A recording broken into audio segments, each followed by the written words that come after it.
Hello students. इस video में हम बात करेंगे एटॉमिक मास की। यानी डाल्टन की थ्योरी अब तक हमने पढ़ी एटम के बारे में और डिस्कस किया था एटम को डिफरेंट कॉन्सेप्ट के अकॉर्डिंग। अब हम उसके मास को मेजर करने के लिए कॉन्सेप्ट को यहाँ पर सेट करते हैं। सबसे पहले हम बात करते हैं एटॉमिक मास होता क्या है। Dalton's atomic theory proposed that idea of atomic mass which explain the law of constant proportion so well। लेवेशियर ने जो ला दिया था कांस्टेंट प्रोपोर्शन का, यानी कोई कंपाउंड अगर बनता है तो उसे मास रेशियो को फॉलो करना पड़ता है। तो उस कॉन्सेप्ट को पूरी तरह से समझने के लिए हमें समझना पड़ेगा कि ये मास क्या चीज़ है। तो यहाँ पर एटॉमिक मास की बात हो रही है, यानी एटम के मास की बात हो रही है। The mass of an atom of an element is called its atomic mass. अगर हम एक एलिमेंट को मेजर कर लेते हैं, एलिमेंट के मास को, और उसको डिवाइड कर दें नंबर ऑफ एटम से, तो एक एटम का मास जो है हम बता सकते हैं कितना होगा। इन 1961 1961 में IUPAC have accepted atomic mass unit to express atomic and molecular mass of elements and compounds. IUPAC जो ब्रांच है जो डिसाइड करती है केमिकल की प्रॉपर्टीज को, नेम को, स्ट्रक्चर को, फॉर्मूलों को, उसने ये डिसाइड किया कि एटॉमिक मास यूनिट हम यहाँ पर लेंगे किसको मेजर करने के लिए, किसी भी एटम के मास को मेजर करने के लिए, एक्सप्रेस करने के लिए। इसमें मोलिकुलर मास भी एक्सप्रेस किया जा सकता है, और चाहे वो एलिमेंट्स का हो चाहे वो कंपाउंड्स का हो। The atomic mass unit is defined as the quantity of mass equal to 1 by 12 of mass of an atom of carbon 12। यहाँ पर कार्बन 12 आइसोटोप लिया गया और उसको 12 पार्ट्स में डिवाइड कर दिया गया।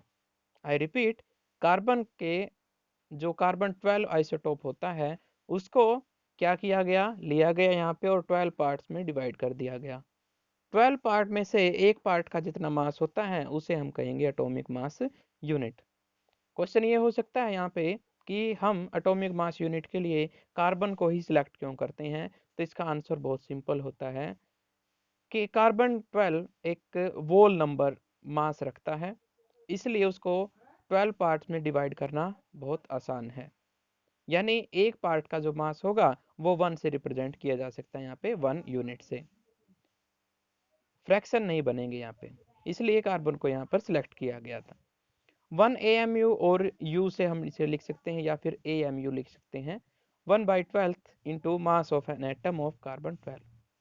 कार्बन 12 आइसोटोप जो कार्बन का है उसके 12th पार्ट के मास को हम क्या बोलते हैं, एटॉमिक मास यूनिट बोलते हैं। और इसकी वैल्यू होती है 1.66 इंटू 10⁻⁻27 kg, अगर kg में इसको चेंज करते हैं तो। ये डिफरेंट एलिमेंट है और उनके मास यहाँ पर दिए गए हैं according to atomic mass unit. For example hydrogen में हम कह सकते हैं इसको 1 यूनिट, कार्बन को हम लिखेंगे यहाँ पे 12 यूनिट, नाइट्रोजन को लिखेंगे 14 यूनिट, ऑक्सीजन को लिखेंगे 16 यूनिट, ऐसे ही सोडियम को 23, मैग्नीशियम को 24, सल्फर को 32, क्लोरीन को यहाँ पर 35.5 यूनिट लिखा जाएगा। और यहाँ पर ये यूनिट पॉइंट में नहीं आई है बल्कि मैग्नीट्यूड पॉइंट में आया है, ये बात आपने याद रखनी है। ओके, यूनिट कभी पॉइंट में नहीं आएगी, वो पहले फिक्स है, एक हमें स्पेसिफिक वैल्यू दी गई है उसकी, और वो कार्बन 12 का एक पार्ट होता है। कैल्शियम के लिए यहाँ पे 40 है। एटम एग्जिस्टेंस की बात करते हैं अभी कि एटम जो होते हैं वो एग्जिस्ट किस तरह से करते हैं या किस फॉर्म में करते हैं। Atom or most of the elements are very reactive and does not exist in free state। Atoms बहुत सारे एलिमेंट्स के हमेशा रिएक्टिव होते हैं और ज़्यादातर ये फ्री स्टेट में एग्जिस्ट नहीं करते। रिएक्टिव होने की वजह से ये अपने जैसे या फिर अपने से दूसरे तरह के किसी एलिमेंट के साथ रिएक्शन करके कंपाउंड बना लेते हैं या मॉलिक्यूल बना लेते हैं। Only the atom of noble gases such as helium, neon, argon, krypton, xenon and Renan, ये जो नोबेल गैस जिनको कहा जाता है वो केमिकली क्या होते हैं, अनरिएक्टिव होती हैं, इसलिए फ्री स्टेट में एग्जिस्ट कर सकते हैं एज ए सिंगल एटम, एक सिंगल एटम की तरह ये एग्जिस्ट कर सकते हैं। Atom of all other elements combine together to form molecules और आयंस। दूसरे एलिमेंट्स के जो एटम होते हैं वो अकेले एग्जिस्ट नहीं कर सकते, उन्हें किसी न किसी फॉर्म में अपने आप को प्रेजेंट करना होता है। फॉर एग्जांपल एटम न्यूट्रल भी हो सकते हैं और वो इलेक्ट्रिकली चार्ज भी हो सकते हैं। अगर वो इलेक्ट्रिकली चार्ज्ड है तो आयंस बनाएंगे और आयन जुड़ करके अपने जो है इलेक्ट्रॉनिक कॉन्फ़िगरेशन उसको कंप्लीट करेंगे और बना लेंगे जैसे O2 H2। ठीक है, यहाँ पर अकेला H जो है आयंस की फॉर्म में ही एग्जिस्ट कर सकता है, अकेला एग्जिस्ट नहीं कर सकता। इसलिए अपने चार्ज को बैलेंस करने के लिए वो एक कॉन्फ़िगरेशन जनरेट कर लेता है, जैसे हाइड्रोजन के लिए H2 हो गई, ऑक्सीजन के लिए O2 हो गई। और वो मॉलिक्यूल्स जो इलेक्ट्रिकली न्यूट्रल होते हैं, यहाँ पर मॉलिक्यूल्स कंपाउंड भी हो सकते हैं और ऐसे भी हो सकते हैं जो न्यूट्रल हो। मॉलिक्यूल्स की अब बात करते हैं। A molecule is in general a group of two or more atoms that are chemically bonded together. Molecules की अगर हम बात करें तो मॉलिक्यूल क्या होता है, एक ग्रुप होता है दो या दो से ज़्यादा एटम्स का जो केमिकली क्या हो, बॉन्डेड हो।